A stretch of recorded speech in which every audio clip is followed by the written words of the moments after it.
¿Qué tal? ¿Cómo se encuentran? El día de hoy vamos a explicar el diagrama de un circuito eléctrico completo y vamos a empezar a leer sistema por sistema. Vamos a empezar con lo que es el sistema de luces direccionales, y de ahí nos vamos a derivar hacia los demás circuitos. Vamos a empezar con la explicación.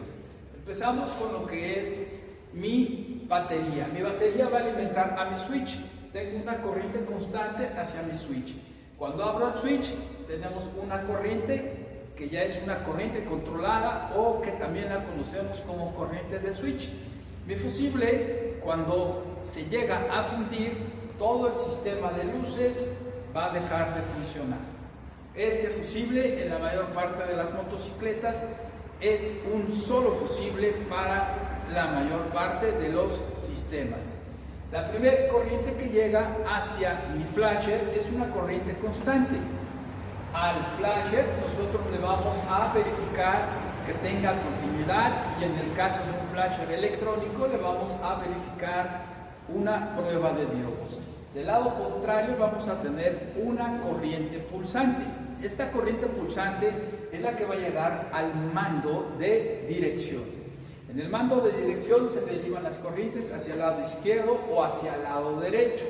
¿Qué le voy a revisar al mando de dirección? Le vamos a checar, en este caso, continuidad, y del lado contrario que salga voltaje. Voltaje que también va a ser un voltaje pulsante hacia lo que es mis focos. En algunas de nuestras motocicletas está un poquito inaccesible el poder quitar los focos. Lo podemos comprobar con una prueba de resistencia para verificar que no se encuentre fundido. Continuamos y la corriente sigue viva y va a pasar hacia lo que son los interruptores de accionamiento del stop. Estos interruptores de accionamiento del stop, de un lado es corriente constante y del otro lado es una corriente controlada. A los interruptores nosotros le vamos a revisar la continuidad y que de un lado tenga precisamente una corriente constante y del otro lado que salga una corriente controlada. En caso de que no salga, se encuentra dañado lo que es el interruptor de accionamiento. Esta corriente llega hacia lo que es precisamente el foco trasero y enciende lo que es mi stop. Continuando, la corriente va hacia lo que es el mando del lado derecho, donde tenemos el control de luces. En la primera posición está apagado. En la segunda posición la corriente va a salir y va a pasar al otro filamento de mi calavera, la luz de posición, o que conocemos nosotros como luz de cuarto. Pero sale una corriente que va hacia el foco del faro principal, el cual conocemos como vela. Aquí no está representado lo que es mi tablero, pero de aquí mismo nace la corriente para mi tablero. En la segunda posición va a salir la corriente que va a alimentar hacia lo que es, en este caso, mi control de cambio de luces, alta y baja. Este interruptor, al igual que este interruptor y este interruptor, le vamos a verificar continuidad y que llegue corriente por un lado, que salga corriente por otro lado. Tenemos aquí lo que es el claxon óptico, ¿sí? Que no es más que un interruptor que pasa directamente de la corriente que va a alimentar a mi control de cambio hacia lo que es precisamente la luz alta. Cada que accionamos va a prender lo que es precisamente esa luz alta. Algo que es, en este caso, mi foco, lo podemos verificar por resistencia o por continuidad. Vamos a continuar. Llega la corriente, sigue la corriente y vamos hacia lo que es mi bocina de claxon. Le llega una corriente constante, ¿sí? ¿Cómo va a accionar? Vamos a tener lo que es un interruptor donde lleva una tierra ¿sí? Una tierra hacia el chasis, que es una tierra constante, y cada que accionamos lo que es el interruptor, ya es una tierra controlada que llega hacia el claxon, cerrando el circuito y accionando precisamente este sistema. Al igual que todos los interruptores que nosotros acabamos de mencionar, le vamos a checar la continuidad. Esta es la explicación relacionada hacia lo que es el sistema de luces. Vamos a continuar con lo que es el sistema de arranque.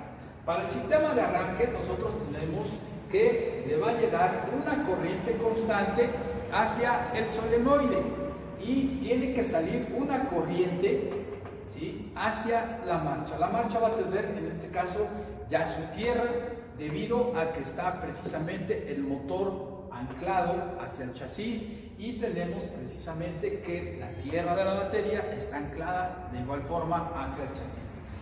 ¿Cuándo va a arrancar? Cuando se presente, en este caso, las condiciones de una corriente y una tierra que activen lo que es precisamente el interruptor magnético del solenoide. Una corriente, en el momento que nosotros abrimos el switch, esta corriente va a aparecer en lo que es precisamente mi solenoide, y la tierra va a ser por medio de mi botón de marcha, que de un lado tengo la tierra constante. Cuando accionamos sale una tierra controlada, cierra el circuito y en ese momento la marcha empieza a trabajar. Pruebas que le podemos hacer a mi solenoide van a ser pruebas de resistencia en estos dos cables de activación del interruptor electromagnético en una escala de 200 ohms. Este es el segundo sistema de nuestro circuito eléctrico. El siguiente sistema va a ser el sistema de carga. El sistema de carga nace de lo que es el estator. En el estator nosotros vamos a tener varias bobinas. La primera fase de bobinas de mi estator o corona le vamos a llamar bobinas de luces. Estas bobinas de luces van a mandar una corriente alterna hacia el regulador rectificador, dependiendo del tipo de regulador rectificador o de mi sistema de carga, ya sea monofásico, bifásico o trifásico. Van a ser las puntas que se van a conectar, en este caso, hacia mi regulador rectificador. Aquí va a llegar, en este caso, de 12 a 120 volts de corriente alterna, es lo que me va a generar, y que van a entrar precisamente a las fases de diodos en la parte interna de mi regulador rectificador. Le vamos a llamar a esta parte puente de diodos. Tiene una tierra, y cuando esto se combina, ¿qué es lo que va a pasar? Se regula, se rectifica, y por el lado contrario ya sale la corriente, una corriente directa de 12.5 a 14.5 volts, que esta va hacia lo que es precisamente mi batería. Pruebas que le vamos a efectuar al regulador rectificador van a ser una prueba de diodos, y en el caso de lo que viene siendo mi estator o corona, le vamos a revisar una prueba de resistencia entre puntas y una punta y a tierra. ¿Qué debe de aparecer en el multímetro? Entre puntas me debe de aparecer un valor. Este valor, vamos a hacer mención que no debe de haber una variación muy drástica entre la posición frío y caliente. ¿Cuánto? Más de 3 ohms. Acuérdense que a mayor resistencia, menor flujo de corriente. Entonces, continuando con esto, ¿qué es lo que nosotros tenemos? ¿Sale? Vamos hacia la siguiente parte, donde tenemos el sistema de encendido. En el mismo estator o corona van a ser lo que es la bobina de carga del CDI, ¿sí?, para los sistemas CDI. ¿Cómo vamos a diferenciar esta bobina?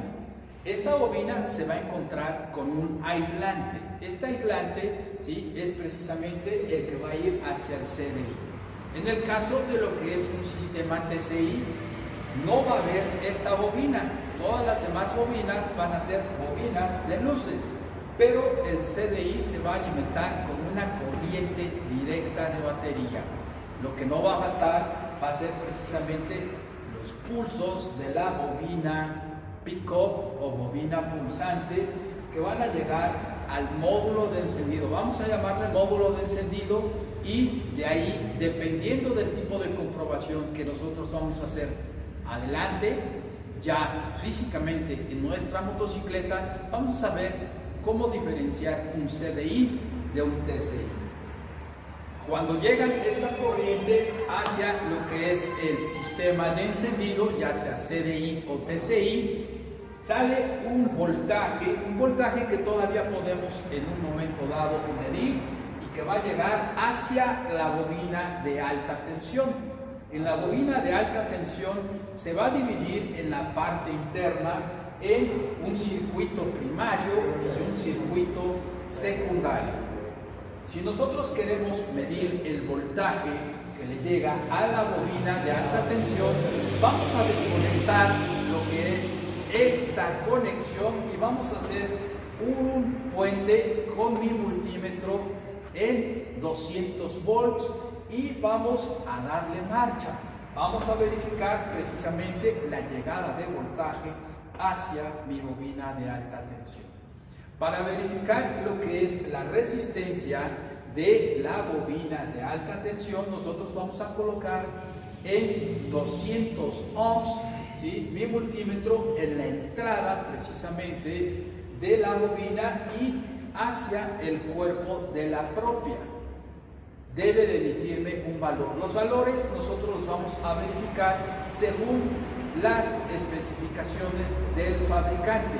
Y para checar lo que es ahora el embobinado secundario, su valor de resistencia, nosotros vamos a colocar una punta de mi multímetro en la entrada y la otra hacia la salida de lo que es, en este caso, la bujía. Vamos a retirar lo que es el capuchón. El capuchón también